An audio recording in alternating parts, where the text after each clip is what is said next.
You are experiencing the Knuckleheads of Liberty podcast. It is March 26, 2025, and welcome to the Knuckleheads of Liberty, where we are bringing you the people and the organizations fighting for liberty around the country and in your region. Tonight, we don't have a guest. We just have some interesting stories that are going on out there. We're going to talk a little bit about all of this Tesla terror mayhem that's going on. And we're also going to talk a little bit about some Medi-Cal issues in California, where it seems like they promised more than the money exists to fund it. So we'll have a little bit of fun talking about that. But before we get into any of that, let me introduce you to our panel. In our lower left-hand corner, we have Leon, the word Brathwaite, last word in Liberty. He is a retired engineer in the state of California.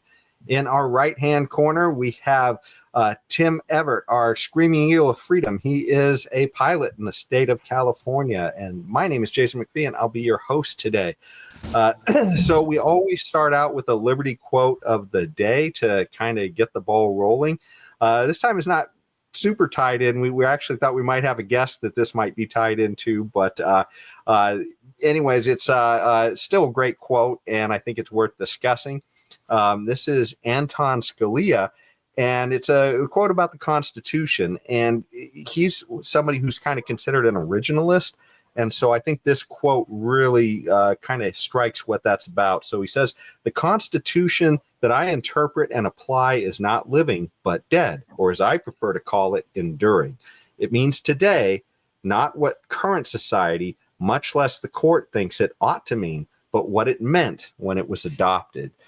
So if you're kind of scratching your head, wondering what that means, consider if you did a contract for buying a house, pretty much what he's saying is you want the words to mean in 10 years what they meant the day you signed the contract.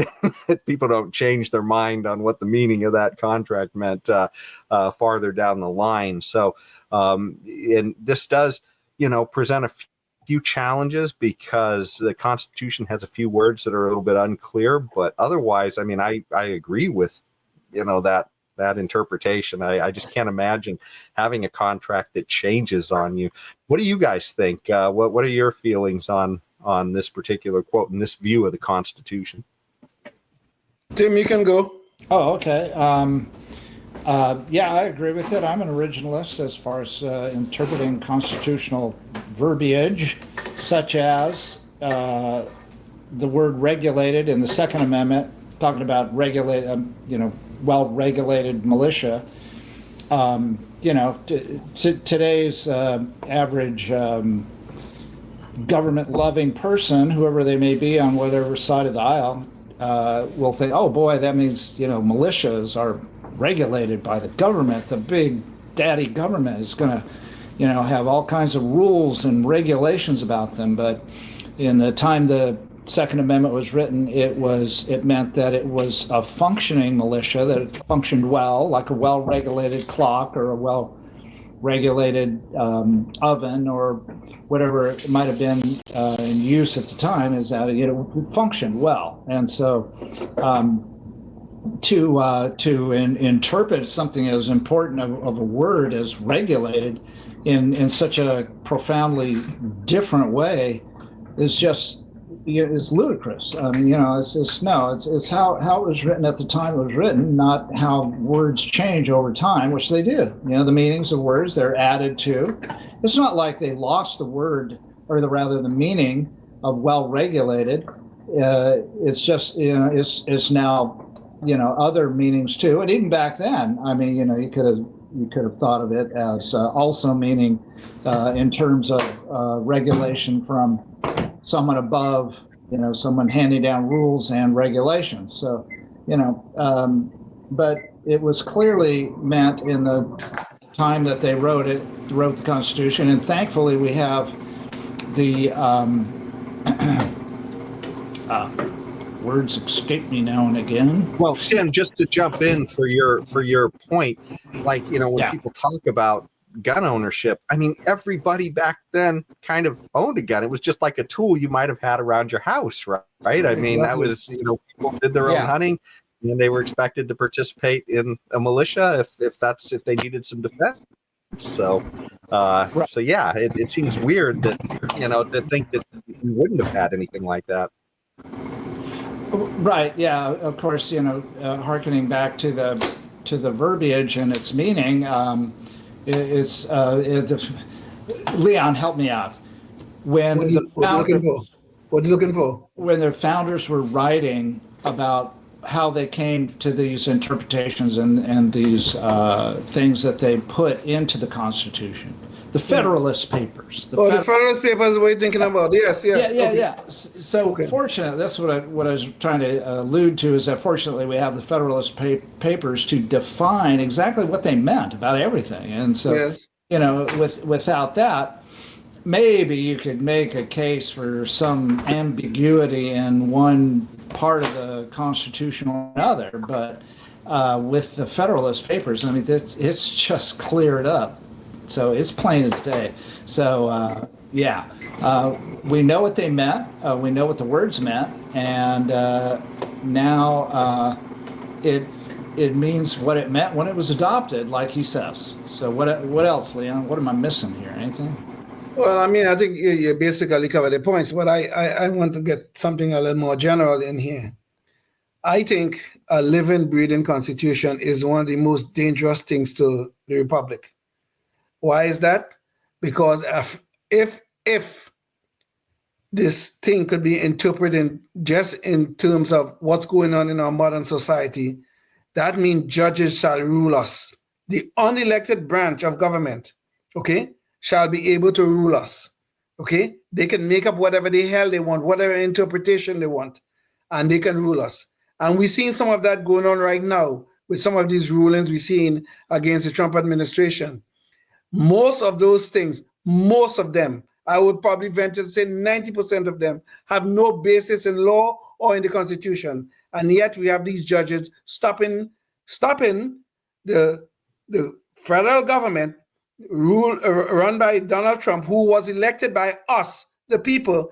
We have these judges running around telling Trump he cannot do this and he cannot do that, when he is invested with the executive power that was granted by that same constitution that we are talking about. This is where the danger becomes with a living and breathing constitution. It is vitally important that we interpret the Constitution as it was intended when it was written. Now, a lot of people are going to point to the fact that there are some very vague terms, like cruel and unusual punishment, like excessive fines. Those sort of things are very vague. However, Tim, you raised the right point. We have history. The Federalist Papers being one of them. We have history as to what those words could have meant at the time of adoption.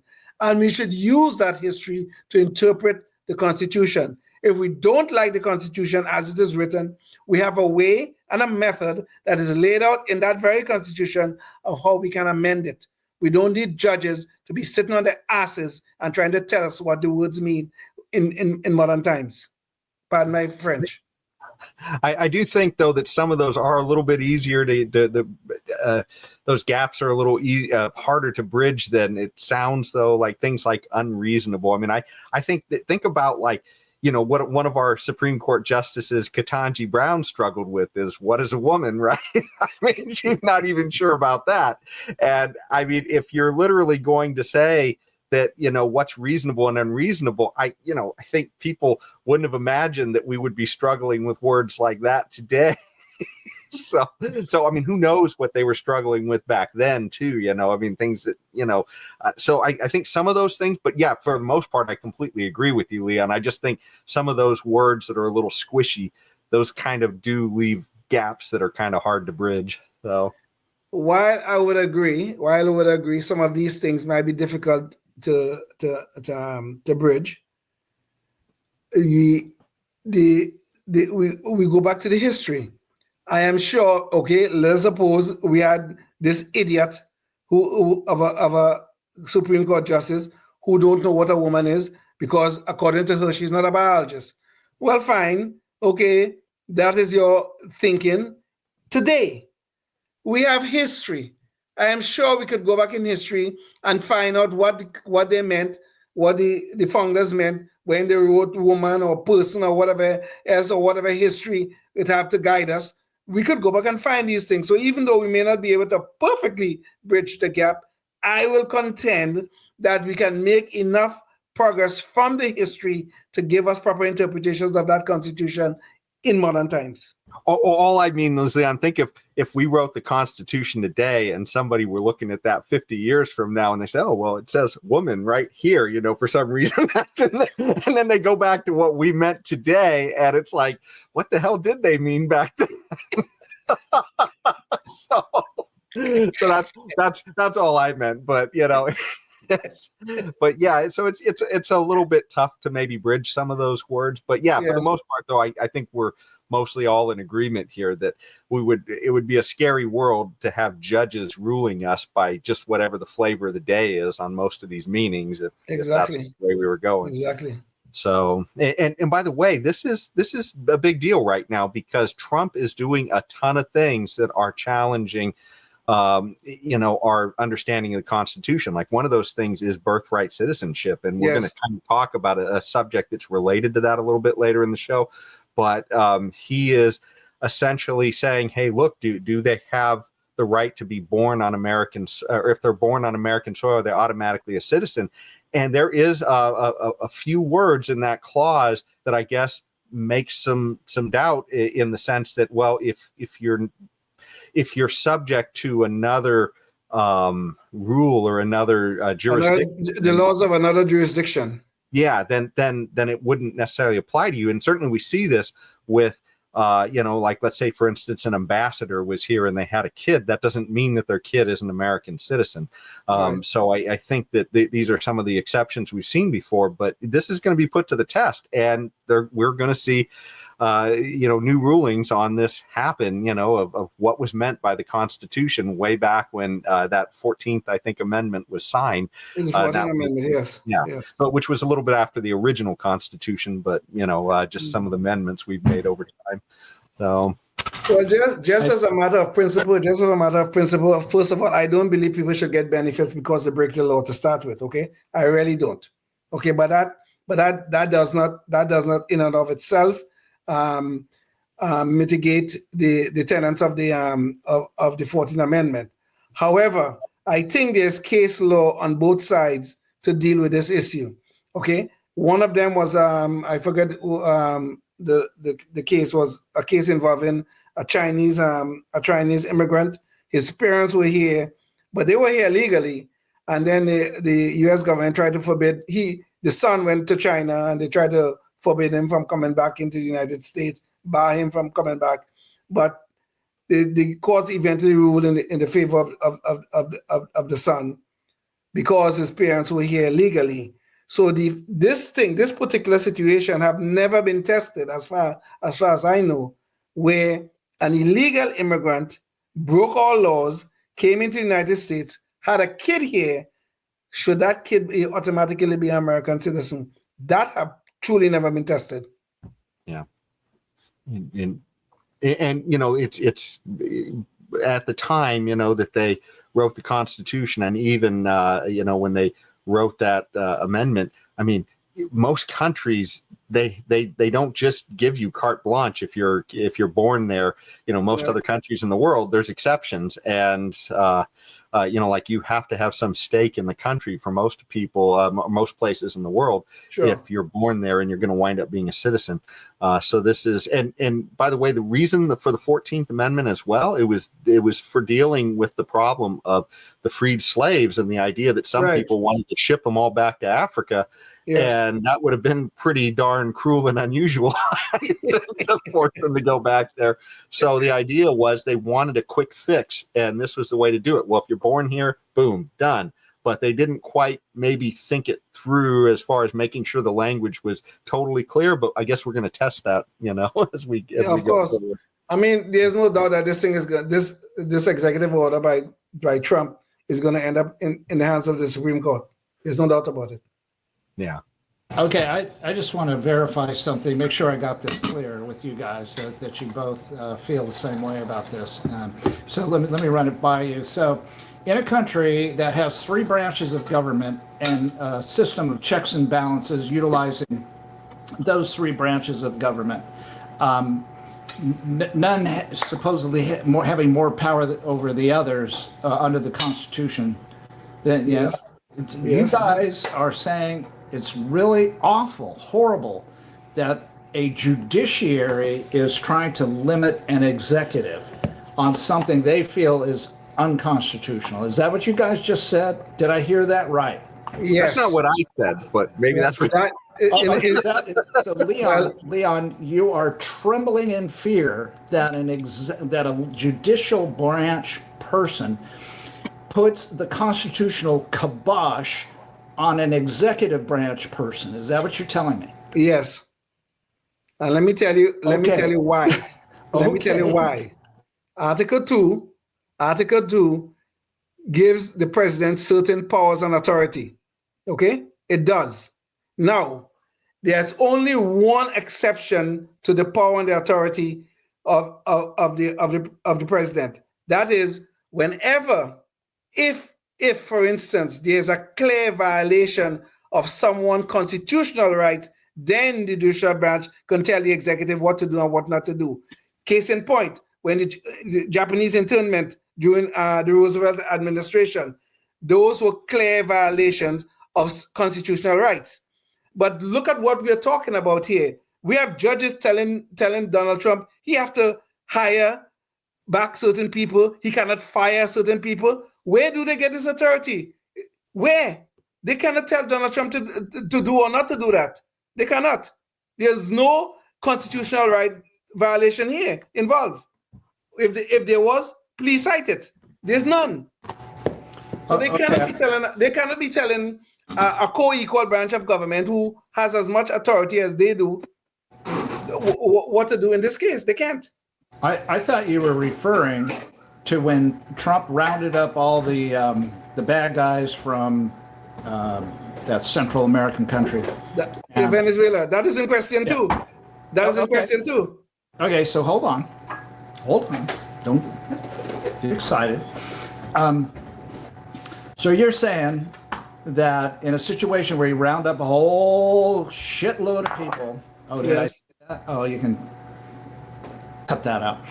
A whole bunch of people, and with no rule of law whatsoever, and not knowing for absolute sure, because there was no rule of law, there was no vetting of any of these people. It was just, okay, all you people get thrown on the plane and off you go and right directly into prison, and that's it. So you're saying that you're saying that it's okay if the president wants to do that to whoever he wants to round up. No, I'm not saying that. I am not saying that at all. Yes, I think you are. You said whoever, Tim. You said whoever. I am saying, to be clear, these are people who are here illegally. They have violated our laws. Okay? Are they? How do you know there was no vetting of any kind? None. How do you know? How do I know what? How do you know they were here illegally? How do I know what they crossed the border illegally? Of course I know that. I think this is, well, I think I can offer some clarity here. I think the issue is Leon is saying that Trump has the authority to do the action that he's doing. However, we're not seeing, I think on Tim's side, what the issue is where it's not clear that a due process is being followed so that we even know who these people are who are being rounded up. That's part of the problem here. So I think that's it. Tim, feel free to correct me if I'm wrong on your spot, but I think that's it. And this is the problem, right? If we don't see a due process, we can't even know for sure if the right people are being rounded up. I'm saying there's no question whatsoever that there was no due process. It's not unclear. There was zero that much due process. That's the clear part. Whether Leon thinks that's hunky-dory, that's what the executive should be able to do, and that the judiciary should not have any say whatsoever in this lack of due process. That's That would scare me more than a judiciary that says, hey, wait a second, there's this constitution, this due process there. You got to go through the steps. You can't just throw everybody on a plane and send them somewhere. That's all I'm saying. I have no issue with a judge stepping in I don't care who the president is. It's Trump makes no difference to me if it's him or Biden or Kamala Harris, dumb as a rock as she is. I don't care. It doesn't matter. I want the judiciary to come in and restrict government. I don't care about that because they're saying don't trample on these people's rights. They deserve due process. And even if they're not American citizens, they still deserve due process in the United States. That's constitutional. Tim, wait. Let's first start at the beginning. These are people who have walked across our border, violated our laws, and you are saying, what due process are we supposed to grant you? Are you going to tell me that people who walk across the border are not subject to deportation? That's in our laws. I did not say that. Then we follow the law. Words in my mouth, Leon. Then we follow the law. Donald Trump is deporting people who are subject to deportation. Subject to the deportation laws of the United States? I did not say that. I said they're just deserve to have due process and find out, oh, are you here illegally? Oh, you committed crimes here or whatever. Or, oh, you committed crimes in your other country. We're going to send you back to stand trial or whatever they do, which they don't stand trial. They just lock them up and throw away the key and then torture them. But, okay, so now you're caught. Just think. Because there was no due process, there's no vetting, then maybe an American citizen accidentally, here legally, without committing crimes, accidentally got sent over there. I don't know. This is one of the things we talked about in the last show too, briefly. But like there was a Reuters article that I had cited there. And part of the problem is that this stuff is happening so fast with the Trump administration that a lot of times people are reacting and we're not sure. It's possible that there was a due process, but things are happening so fast, nobody has a chance to even see. And suddenly they're gone. And like the Reuters article talked about how there wasn't even a published list of who the people were who were sent on the plane that was headed to a prison in another country. And that's the kind of worry, I guess, that we have is that if there's, if we're doing stuff that's so new, maybe there is a list of people somewhere. It just hasn't been posted in a place that journalists can see it. No. We are not doing anything new. Barack Obama deported over 3 million people, never faced a single lawsuit. Did he go through due process? He rung them up and sent them back across the border. Without due process. Well, I don't know what you call in due process.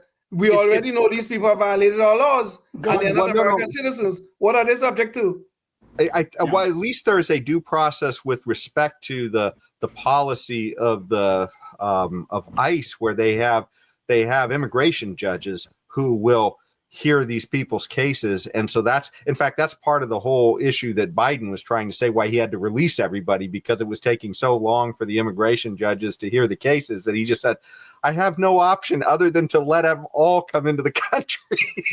Yeah, right. Yeah. So that's nonsense there. Yeah. Yeah. I mean, I'm not saying he didn't say that. I'm just saying. Oh, I was just wondering what exactly were you saying there, Tim, but go ahead. It's nonsense if Biden said, oh my God, it's so slow. The process is so slow. We just got to let them all go and they can stay here. If he said that saying is dumb and ludicrous and stupid. Well, that's pretty much what they did. They said it would be inhumane to keep them all. And so yeah. That's not the same thing. Now, we're not talking about letting them go here. We're talking about sending them back to a prison for the rest of their miserable, tortured lives. That's what we're talking about. So you damn well better be sure that you are sending the right people back and that you are not accidentally sending some poor dumb bastard who's here legally and has been here his whole life or whatever, or even if he was here on vacation, I don't care. You just got to make sure you're not accidentally rounding up, somebody's brother or sister or father or whatever, and they're not the Tim, right. This goes more to the point of due process that you're talking about, because I don't think any of us know how long those people are going to that prison in El Salvador, right? I mean, the idea that all we've heard in the news is that this is a 1-year option to renew. So we don't even know how long they're going to be there for, which screams the question of due process, because the idea that even if they're a migrant, we might deport them immediately, but the idea that we could throw them in a prison for the rest or for an indeterminate amount of time in another country, that kind of screams like, is there even a real process there? But we have no control outside the boundaries of the United States. So if they end up in a prison in another country, what do we have to do with that? This is not our call. Well, except that we literally made a contract to put them there. It's not like we dropped them in another country and suddenly they were rounded up and put in prison. I mean, we literally made a contract to make that happen. Hey, we are not imperialists, okay? We make an agreement with a foreign country. Whatever they do with the people that we land there, it's up to them. I do not wish torture upon them or anything like that. But the one thing is that I will say, don't break our laws. Don't come here, don't cross our borders illegally and then try to cry, oh my goodness gracious, my rights are being violated. Well, you violated our laws, bro. You violate our laws. Pay the price. Yeah, if indeed they did, then you can prove it. But anyway, what do you mean if indeed they did? Yeah, we know they crossed the borders illegally. Tim, let me ask you something. Have you heard of a single person so far have claimed they're here legally that ended up in these roundups? One of them? Have you heard of a single person yet? I read a couple of articles. There may have been one or two. Even if it was one. So I don't know. It's a little hard to verify right now, and I think if it happened, we'll never know. It's one of those things we're never going to. And I just want to make sure that I heard you say that we are not an imperialist nation, Leon. No, we're not. Are we? Oh my God. Okay. Tim, you got to be joking now. Come on, really? We are. This is going down a rabbit hole on imperialism, but I do want to break in because we're at the end of we're at the end of our time for our public access part of the show. So, but this issue actually sort of spills into our next topic, which is going to be the shortfall in Medi-Cal. That might make you a little bit sympathetic to Leon's argument over the rest of this time. So let's jump into the next. So if you're watching on public access, come online and you can catch us as we dive into this next issue on the Medi-Cal shortfall. And I won't be eating either. Okay. So back to the show. James, maybe you could show our visual here. We have an issue here in California where our dear governor has along with the sort of monopoly, the control that the Democrat Party has decided that, like no other state, that if you are an immigrant of any questionable background, could be somebody who's here legally or illegally, you get free health care is what they've decided. And so, and they decided this. They said there wouldn't be a problem, and sure enough, we're running into problems. Pretty much like everything these jokers say that they want to do to us. So let's watch a video that'll give us a little background on that, on the issue that's at play here, and that is KOL1. Oh no, not KOL1. Excuse me, KOL5. And it's about being prepared for uncertainties into the future. Money trouble for Governor Gavin Newsom, seeking a $3.4 billion loan from the state general fund to cover rising costs of California's Medi-Cal plan through the end of the month. More mismanagement out of this governor. Republican Assembly Leader James Gallagher quick to pounce on the problem for the state's health insurance program for low-income people. The loan request comes a year after the governor expanded eligibility to all income-eligible immigrants, regardless of their immigration status. What has been the biggest driver of cost to the Medi-Cal system? It's been adding illegal immigrants to those roles. The estimated cost for Medi-Cal ballooned from a projected $6.4 billion in July to $9.5 billion now. Assembly Speaker Robert Rivas issued a statement reading in part, "There are tough choices ahead, and Assembly Democrats will closely examine any proposal from the governor. But let's be clear, we will not roll over and leave our immigrants behind." Governor Newsom rolled out the state's full-scope Medi-Cal expansion to undocumented immigrants in 2019, and over several years expanded the program to all ages in 2024. Now there's new scrutiny over California's healthcare costs. Could there be cuts? So far, the governor's finance department has not released a detailed breakdown of what exactly has led to these increased costs. They also haven't said if they'll need more money in addition to this loan. So there you have it. I mean, now we're in a hole because these guys had a great idea. And I actually have another quick video clip that shows you the way these things always go, right? We've just seen the big problem. We've seen an article here that's talking about 6.2 billion is what Cal Matters is saying, and that CBS report was just saying 3.4 with an uncertainty on how much more they needed. But here is the video of Gavin Newsom when he signed it and his promise to us. So, James, can you play KOL 2? Developing tonight, Governor Newsom signs off on expanding health care coverage for undocumented immigrants. The move means starting next year, any income-eligible undocumented immigrant up to the age of 26 will have access to Medi-Cal coverage. In a recent one-on-one with the governor, Tony asked him to defend his claims. The move will save taxpayers money. Your premiums are higher as a consequence for paying for everybody's sick care. Why pay on the back end when you can invest in someone's wellness and increase your diverse risk pool and lower the overall cost of premiums for everybody else? California becomes the first state in the nation to offer this kind of coverage. So there you go. This is an investment. And like every investment Gavin Newsom has made, he's left us all holding the bag. So anyways, but this kind of goes to the point, and I almost feel like we should have used for the quote of the day, Milton Friedman's quote, where he said, look, you can have a welfare state or you can have open borders, but you can't have them both. And this screams exactly why, because if you say free stuff, you're going to have a line of people show up for it. And that's exactly what has happened. So anyways, just curious what your guys' thoughts are on this story, because it just seems like the hole never ends here in California. This guy just keeps on digging us deeper and deeper in the hole. Well, I can tell you, Leon and I are going to agree on this one. Really? Let's hear it. Let's hear it. Well, I mean, what are they giving? Medi-Cal to everyone? Yes. Yeah, including illegal people here illegally. Is that what the juice is? Okay, yeah, okay. Well then, I mean, that's the Milton Friedman thing. Yeah, that's exactly what happens. You can't have both. One or the other, pick and choose, but don't just let everybody, either Tom, Dick, and Mary come in and take advantage of it, okay? You just can't do both. And I would assume that Leon would say the same thing. So am I right? Well, it goes back. Yes, Tim, you're right. It goes back to Margaret Thatcher's quote. The government always run out of other people's money. And this is what socialism is all about.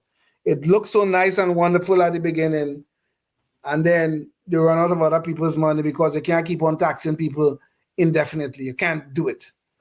But this case, though, here in California is even worse. It's not only we are taxing working people to pay for other citizens of California, we want to tax working people to pay for other citizens of California, plus the people who illegally walk across our border, who had no respect for our sovereignty, and we're supposed to be paying for them. And listening to Gavin Newsom, Mr. Slickhead, who don't seem to have a brain. I think every morning he combs his brain out, Oh, this is going to lower costs. How? This man, he can't do basic math. If you have more people in the system, you're going to be paying more. This is simple basic math. He talked about investment. Investment in what? Encouraging people to come here? Come on. This is ridiculous. I think he's investing in the oil companies, considering the amount of oil he has in his hair. It must be. Yes, must be. But no, what he's really investing in, truthfully, what he's investing in? He's investing in future voters. That is what the Democrats investing in these days. And that is what all these free things, quote unquote, free things they want. Free school, free health insurance, free shelter. They want to house people in New York City, and they're giving them free food and all these sort of things. They want to give all of these things free. But what are they doing? They're investing in future voters. Yeah, well, I've always said that. That's what I've always said, Leon. But judging from the last general election in California, where the Republican candidate and not the squeakiest clean of them all did better by far than usual as far as percentage. I can't remember the numbers, but I've always been used to 2-1. So it's 1/3 Republican and 2/3 Democrats, 2-1. And this year it was something I can't remember, but it wasn't a full 2-1. It was less. Yeah. And so, so you would think that with those kind of policies and more people that were here because of Democratic policies, that they would be more people. They would, instead of being 2-1, it would be maybe 3-1, but it wasn't. Well, you know what I have a really hard time with in all this too, is Leon, you had mentioned that, hey, look, in New York, the same problem is going on. We literally showed on our show back in, I believe it was 2023, Eric Adams was saying, hey, look, this issue is going to destroy New York City. That is the Democrat mayor of New York saying that this idea of having all these free services for people who are coming there, it is costing them billions of dollars. I think it's costing them something in the neighborhood of $6 or $7 billion a year or something to deal with all these services. Like that, yes. Yeah, and it's absolutely nuts. And he's saying that while Gavin Newsom doesn't get the signal from that. Gavin Newsom says, "Well, I'm going to virtue signal now myself." Yeah. Well, if Eric Adams can't handle them, we'll take them all. This is absolutely nuts. And the sad thing is that choice that Milton Friedman offers, that the real moral and liberty choice is that you want people to have the liberty to be able to move places, but that means that you can't give other people's stuff away for free, right? I mean, you got to allow people both the dignity not to have their pockets picked, and the dignity of other people to be able to come and go, for the most part, as long as it's a consensual thing. And I mean, there's something moral about that, and yet people can't seem to get that. They want to constantly grow government and reach into people's pockets, and it screws everything up. So, anyways, I have a problem with open borders under any conditions. Okay, let's just for the record, we don't have to debate it tonight, but we can debate it at another time. But by open, I don't mean just simply let anybody without being completely blind. But I mean, have a smooth, easy process that people can come through in an efficient manner, and be able to come back and forth as long as it's consensual, and they're not here for perverse reasons. And that's the problem when you offer a bunch of free stuff. It's a perverse reason just sitting right out there that's screwing up the whole thing. All right. Okay. I have to say something because it has something to do with the Libertarian Party. But during the presidential general election, the Kamala Harris got 58.47%, a drop of 5.01%. 5%. Donald Trump got 38.33%, which was a gain of 4.01% over the previous election. Mm-hmm. And every independent got an increase except for the Libertarians, which was less 0.65% in California. Okay. So anyway, that's what I'm talking about. But it's kind of interesting that of all the independents, the only one that had less votes in California was the Libertarian. There's some side drama to that, and we've kind of talked a little bit about it in the past, so I don't want to open up too much, but there's quite a few libertarians who were sort of urged to defect to Trump, I think, this last time, and that's kind of what happened. So yeah, it's kind of unfortunate that our numbers appear to be suffering for that. But yeah, I think it might have been a whole lot worse if we'd gotten Kamala too. So. I'll tell you guys gotta get on my party, which is the Conservatarians, and then you might start seeing good, better numbers. I told you guys that nobody wants to listen to Leon, but that's okay. Well, I think you're correct, though, Leon, in saying that. Okay, thank you. better numbers for sure. Yeah, I'm just not saying much, but I mean, I think Well, speaking of bad numbers, boy, I tell you, Tesla has been sort of taking it in the shorts recently, and a lot of it is because we've talked a little bit about Doge and Elon Musk, but there has been just a backlash against Tesla because of the waves Elon Musk has been making in sort of government efficiency. And well, we've got some video, I guess, to show of that. So, James, can you play KOL 7? The FBI points to incidents in multiple states targeting Teslas and charging stations similar to this supercharger here. The agency is asking the public to be on the lookout for suspicious activity. We received several 911 calls about a fire at a Tesla collision and sales center. From multiple Teslas engulfed in flames in Las Vegas just last week to Tesla charging stations torched near Boston earlier this month. Authorities say these are just a couple of the Tesla-related incidents under investigation. The FBI has issued a public warning calling them targeted attacks taking place across the country in at least 9 states since January. We want to let you know it's a federal crime. We will come after you, we will find you, and prosecute you to the fullest extent of the law. The agency's alert also points to graffiti expressing grievances found in at least one scene. 1, 2, 3, 4, let's get Elon out the door. This comes as backlash grows after Tesla's CEO, Elon Musk, started leading the Department of Government Efficiency. So this is kind of the backlash for trying to reduce government in any way. Apparently, it's like just, attack. And Jane, maybe you can bring up the visual here. It's not just attacking Tesla, the company, directly, but people are going after individual cars owners. So maybe we could get the visual up here on the thing here. So there's this is an ABC article from our Bay Area over here, which is bluer than blue. That's like Bluetopian Central of the United States here. And that means there's a lot of people who've gone all in on EVs and used to be all in on Tesla and Elon Musk. And now suddenly people are attacking their cars. They're spraying swastikas on them and keying them.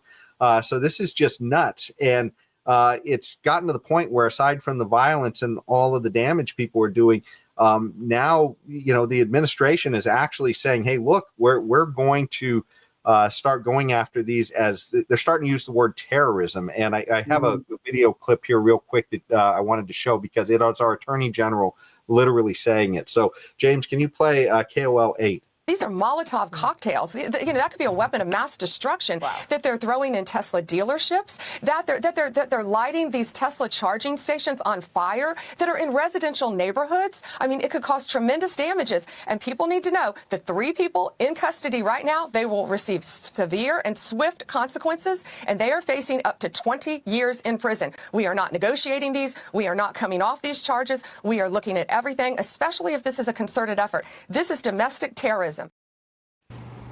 So, Tim, apparently, if we'd gotten our way as libertarians, we'd be on the run with people chasing us with pitchforks and torches. Yeah. Although they wouldn't have the luxury of picking on a particular make of automobile. Yeah, that's true. I suppose you could claim that it was domestic terrorism to torch a dealership or a bunch of cars, but I don't think that keying a Tesla, or it's right on the edge. I mean, to me, terrorism is blowing up a bus and killing 16 people. Okay, that's terrorism. When you are afraid for your life, because but to burn a bunch of unoccupied cars, as bad as it is, and I hope they get the book thrown at them, but. But keying a Tesla is not terrorism. It's not endangering anyone. It's vandalism, and those people should be prosecuted. However, I just, I don't go along with all this whole rhetoric about terrorism and all that. Like it's a bomb being blown up. I mean, a bus being blown up. That's not the same. Sorry, ain't the same. Well, Tim, isn't terrorism using violence to achieve political ends? Yes, define violence. Violence to me is violence against a person, not against property. Am I wrong? Well, if I look at violence right now, what's it going to tell me? Okay, maybe you're correct. And ask a libertarian, Tim, and you might get a different answer. Well, yeah, I don't know if you're totally right on what you just said. However, these acts of violence, which are not just keying vehicles, these acts of violence is where people are torching places. Okay, so while it is true that as far as we know, nobody have been killed as yet. Okay, the possibility exists because they are using fire bombs, they're doing Molotov cocktails and all kind of stuff. They are throwing at these Tesla dealerships and at the Tesla cars and all these other things. True, they have been unoccupied. True, nobody have been hurt as yet, thank God. But they are using violence, potential violence against human beings to achieve political ends. I don't know what you call that other than terrorism. Okay, while you can argue that yes, it's only been property have been damaged, but when these people are throwing out their bombs and all kinds of stuff, do they know if some of these dealerships are actually occupied at the time? They don't know that. They're just throwing out their bombs. I think maybe somebody's working late in the building. Somebody could die. Yeah, sure. Yeah, hey, it doesn't matter, but have they torched the building yet? Or has it just been the cars? The cars that have been torched have been close enough to buildings that they could set buildings on fire. It's quite possible. Okay, it's possible. Yeah, and I led off with, you may be able to make a case, and that would be talking about me making a case for terrorism, or you, which you've done, making a case for it to be called terrorism to throw the Molotov cocktails on a bunch of cars. You might be able to do that. It's not violence against a person because they're not deliberately trying to kill somebody inside, like a terrorist attack. They want to kill people, okay? They want to terrorize people, and terror to me means I'm afraid for my life. Okay, so you may be able to say, okay, they could set somebody off and kill the janitor working overnight or whatever, or some sales guy working with a client that can't get there except at 2 o'clock in the morning because they work so hard because that's how they can afford a Tesla. Oh, I digress. Never mind. So the the other thing though about keying the cars and that kind of stuff, that is definitely not terrorism. I will agree with that. I'll agree with that. But anyway, I see fire. Hold on. Let me just add one other piece of information to this as well, because I didn't actually have an article on this, but it has been related to this story. There has literally been an organized network of people saying who all the Tesla owners are so that people can go to their houses and find them and do damage to their cars. So this isn't just simply, I mean, certainly there's people see them in parking lots and damage them, but I mean, there's been a sort of an organized effort to try and bring this to people's homes too. Yes. Okay. That now, if you wanted to find getting lists of owners where they live, and putting it out there to whoever. Now I would call that terrorism. That's what I would call terrorism. Okay. Because so our difference here is where we draw the line, right? Okay. Yeah, pretty much. Okay. Okay, fine. I could kind of agree with you, but I'm not going to totally agree with you. But I think these people want to use violence, fear for their life, fear for damage to their property and all that kind of stuff to achieve political ends. They intend on getting rid of Elon Musk out of the government, the Department of Government Efficiency, which I think is so absurd, is unbelievable. But my feeling of absurdity is translated into these people, into their Trump derangement syndrome to do these sort of things that they are doing. These people have to be arrested. These people have to be prosecuted. And these people have to be, if convicted, have to be sent to jail for a very, very long time, because we cannot allow these people to achieve their political objectives through any form of violence, whether it's throwing at empty cars, whether it's doxing people to see who are the owners of these vehicles, whatever it is they're doing, we must prosecute these people, otherwise it will continue. And one of the things I did want to add on here too is that a lot of people, we'll get right back to you, but is that there's a lot of people on the left who've been using this language like this is legitimate protesting. Yes. And that's one of the scary things that's going on here too, is they're not, a lot of times if they're pinned down, they'll say, oh, and don't destroy people's property. But a lot of them will go back and call this protesting. And Jane, maybe you could bring back the visual here, but it wasn't that long ago that CNN was telling us that this was fiery, but mostly peaceful protesting. Yes. And we lived through an entire summer of this kind of behavior from the left. So I did want to just bring that up as well. The fact that there's an issue of terms here, and we always see this kind of slippery issue of language, especially with the left. It feels like where they're always trying to whatever we're looking at, they try and change the words. So somehow it makes us confused about what we're looking at here. They try to sanitize violence is what they try to do. Yeah, because to me, this picture that we're looking at, that screams violent riot. That's what that picture is. CNN said fiery, but mostly peaceful protesting. So anyways, but go ahead, Tim, you were jumping back into it. But I would agree. Apparently fire is okay to the left as far as peaceful protests. That still is under the term peaceful protesting. If you burn stuff to the ground, that's a hunky-dory, A-OK. But I was going to bring up and remind people that names of gun owners in certain communities, either citywide or statewide, have been decimated, published. And the people doing it, as far as I know, were well known, and they just still did it. So that kind of terrorism against private gun owners, because that's political terrorism, in my opinion, is although. Hey, here's the house of the guy with the gun. Okay, let's go get him. Let's go get him. Yeah. Let's go get him. Okay, so makes a little less sense than here's the Tesla owner, because you don't know, maybe armed, maybe not. Maybe not. Yes. You may find out at 2:00 in the morning going into their house. I don't know.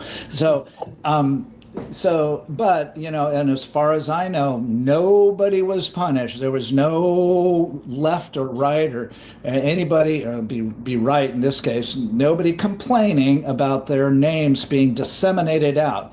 And it's probably because it had something to do with guns, and people in the back of their mind are probably thinking, oh, they just deserve it or something. I don't know what they're thinking. Okay, but now it seems to be there's more interest or talk about these Tesla owners as if that's somehow different from the gun owners. Okay, is that what it's called? Doxing, where you doxing? Yes, they're doxed. Yes. They've been doxing us poor innocent, literally gun owners for years, and yet now they dox Tesla owners, and now it's a big deal. Okay, it's been a big deal for me. This is what is so deranged to me about this whole thing, is that, if the left is doxing gun owners, that's kind of like, they've been on opposite sides, but these guys are doxing people who are literally, I feel like it's like that scene from the riots where there's that one famous video that goes on where the guy is cheering on the rioters, and then a brick comes flying through his window, and he says, hey, we're on your side, man. We're on your side. and I mean, a lot of these people, like we were showing that article, from it was San Francisco or San Jose. A lot of those people are Democrats, right? A lot of these people are on that side. They're against Elon Musk, and they're literally doxing their own people to try and tank Elon Musk. In fact, just to show you that this is coming from the leadership, we have a video of one of their leaders saying how thrilled they are that that Elon Musk is losing money in all this. So, James, can you play KOL number 9? Saying on my phone, I don't know, some of you know this on the iPhone, they've got that little stock app. I added Tesla to it to give me a little boost during the day. 225 and dropping. So, and if you own one, we're not blaming you. You can take dental floss and pull the Tesla thing off, and take out, just telling you.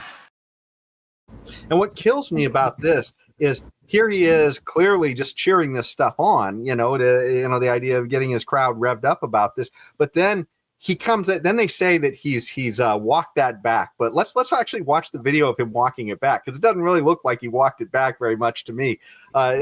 James, can you play KOL 10? We're screaming, do something. Here in Minnesota, Governor Tim Walz walking back a statement he had made about the downward trend of Tesla stocks. According to a Minnesota State Board of Investment report, it shows the state held over 1 million shares of Tesla stock in its pension fund. Walz addressed this matter in front of a crowd in Rochester over the weekend. I was making a joke. These people have no sense of humor. They are the most literal people. But my point was they're all mad, and I, said something I didn't, probably shouldn't have about a company. So, I mean, it's just, hey, these people can't take a joke, while we literally see the other side is, we see it's fiery but mostly peaceful protesting. Of course, hey, can't take a joke. So, I don't know. I just think it's incredibly stupid for them to attack these car owners or the dealerships. People have nothing to do with Elon Musk. Sorry. Exactly.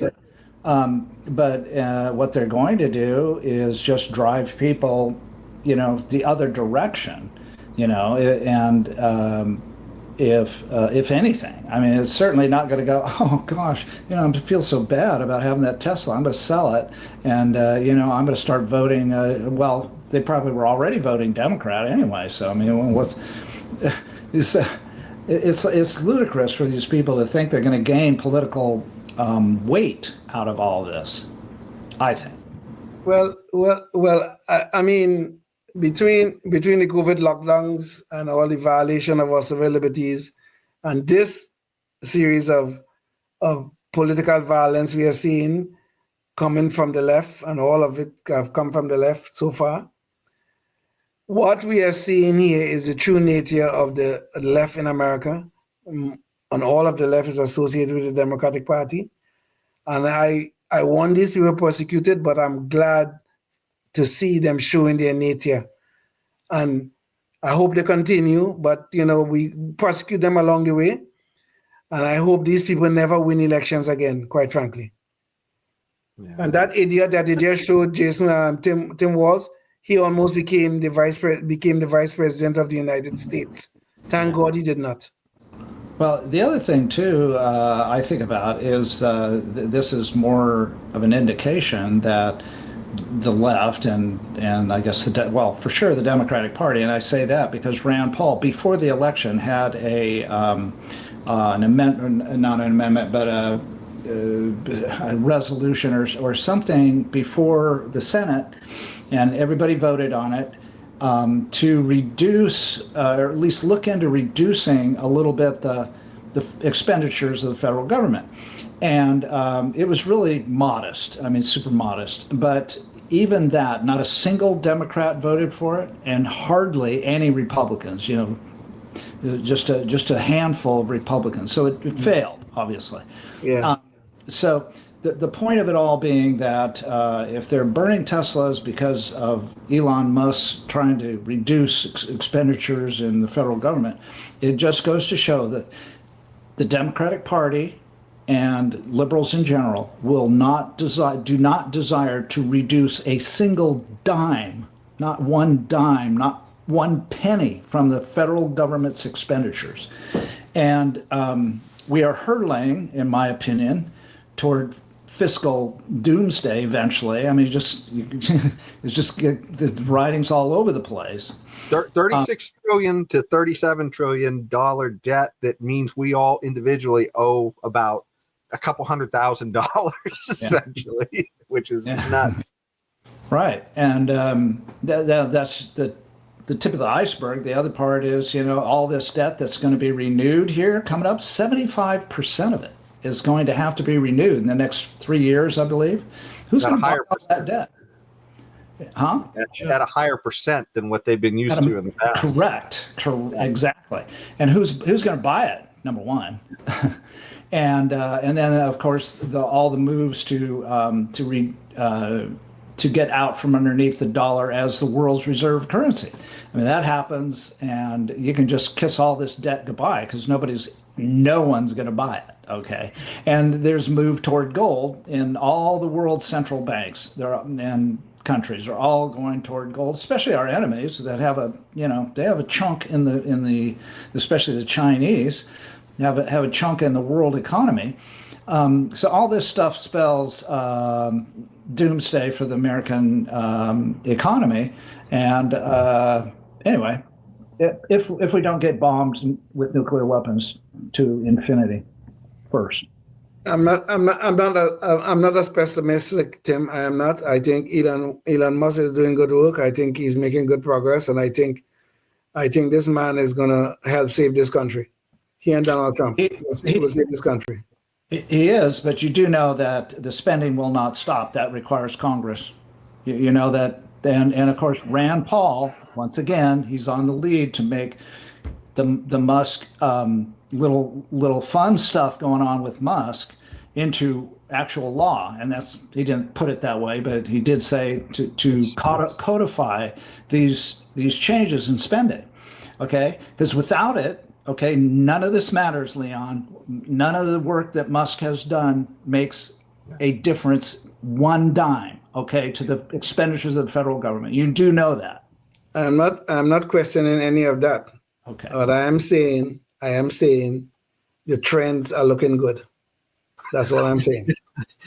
Maybe the very short-term trends, but the long-term trend of looking at our debt doesn't look very good. And I mean, insolvency is the beast. I mean, that is the real threat. And we are USS Titanic. The iceberg is right in front of us, and people are going to wonder, just like they did with the Titanic, how you couldn't steer just a few degrees off and miss that damn thing. And here we are, we're headed full steam at it. And if we had elected Kamala, I think we'd be headed a little bit, faster at it myself. Right. Well, all I'm saying, Jason and Tim, is that I think between Donald Trump and Elon Musk, somebody's trying to steer the Titanic away from the iceberg. I really believe that. At least I see a fight at the steering wheel right now. That's maybe so. We haven't seen that before, so that yes. at least gives me a little bit. We have never seen that in our lifetime. That's exactly right. That's true. We have never seen a fight for the steering wheel. Yeah. But so Leon, do you think after 4 years, what do you think the federal debt will be? Well, how about as a percentage of GDP? What do you think? I think it will be lower than it is right now. Lower than it is right now. I'd say it'll be higher. Okay. And for our audience, we're over 100% right now. I know. Yes, we are. 122. Yeah.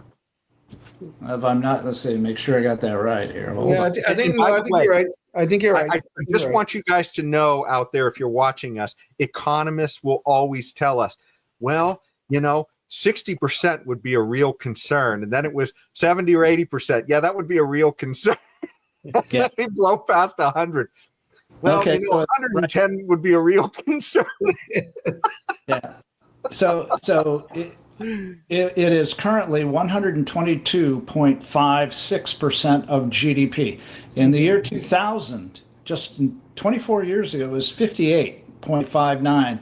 1980, 34%. 1960 was 53%. So it went down probably under Clinton to 34.54% in 1980. So, so now we are way out here in World War II land, only we don't have any savings. And, we don't have anything to show for it. Correct. And, we didn't even have a war to go through to show for it. And the debt is not held mostly by American citizens in the form of war bonds. Okay. So all that stuff is all out there. And brand new territory, folks. Let's see what happens. But personally, I think it'll be 130% or more of GDP. And Leon will think it's maybe going to be 120 or less. I don't know. We'll see. There's one hopeful side to that side of the equation, Tim. I mean, I'm not super optimistic that they're going to pay off the debt, but if they allow the country to become more efficient, that ratio starts to change just a little bit, because if you get rid of regulations and other things like that are impeding the economy, then suddenly the GDP starts increasing. And so then the debt to GDP changes a little bit, but it doesn't get rid of the debt, but at least it starts making that ratio look a little better. So, yeah, the debt. Yeah, in that scenario, the debt could be exactly the same or even higher. Yeah, correct. In that scenario, correct. Sure, absolutely. So no. I'm not as pessimistic, even though the current condition is maybe even dire, you could probably say, but I'm not as pessimistic about our future, because I think we have a good fight going on at the steering wheel, shall we say, of the Titanic. Well, speaking of fights, I think that's about our cue to get to the Knucklehead Noise Patrol and wrap up here. And that brings us right back to our favorite governor that we've been talking about, Tim Walz, and Gavin Newsom, the two of them teaming up to be on a talk show together. And there was kind of an interesting little quote that came out from Tim Walz when he was talking about his masculinity and the perception that Democrats don't have any. Here's what Tim Walz said. James, can you play KNP number 1? Their whole thing was that they spent all their time, these guys on Fox News, that Walz is gay, he's not masculine, he doesn't coach football the way he should, or doesn't. What do you think about this? I mean, it's what this misogyny in here that's happening. Yeah, well, but this notion of masculinity is deeply part of it. That's one of the. I mean, I think it goes. And you can look at the reasons why we've had this sort of dialectic over the Me Too movement. We've had this dialectic even prior to the Me Too movement. This How notion do you fight it? This I notion think of I could kick most of their ass. I do think that if they want to do it. So that's how they answer that, by Tim Walz saying he thinks he can kick most of their ass. And Jane, maybe bring up the visual real quick, because that's also inspired a lot of pushback. Even Mayor Tim Kaine, who was a pro wrestler, has apparently challenged Tim Walz to a wrestling match. He used to be a WWF wrestler and is kind of a libertarian himself. But I don't know. Could we get the visual up here real quick? Or let's see. Are we? Can we? Let's see. Well, I guess we're not going to get the visual up. But anyways, what do you guys think about that? There it went. There we go. Yeah. So this is just Trump calling him a loser after he said he can kick Trump supporters' asses. So there you go. This is what we've come to, right? So what do you guys think about this? When you talk about two losers, trying to make themselves look good, I don't think you could find better examples. Tim Walz was almost our vice president. He said some of the most lunatic things on the campaign trail. I mean, it would have been a miracle if this man saved Kamala's campaign. The man was such an idiot, but now he could kick all of us asses. Imagine that. Then this one called Gavin Newsom. How deep do we have to go? How deep of a hole this man have to go before we come to the realization that this man is nothing but a slick-head fool? Is he as nice and slick? He tried to sound so good and intelligent, but look at where he's taken the state, into the land of disasters. God help us with these people who are supposed to be the future of the Democratic Party. Okay, maybe it will be a good thing if they are the future, because they'll never win another election as long as they stay on this path.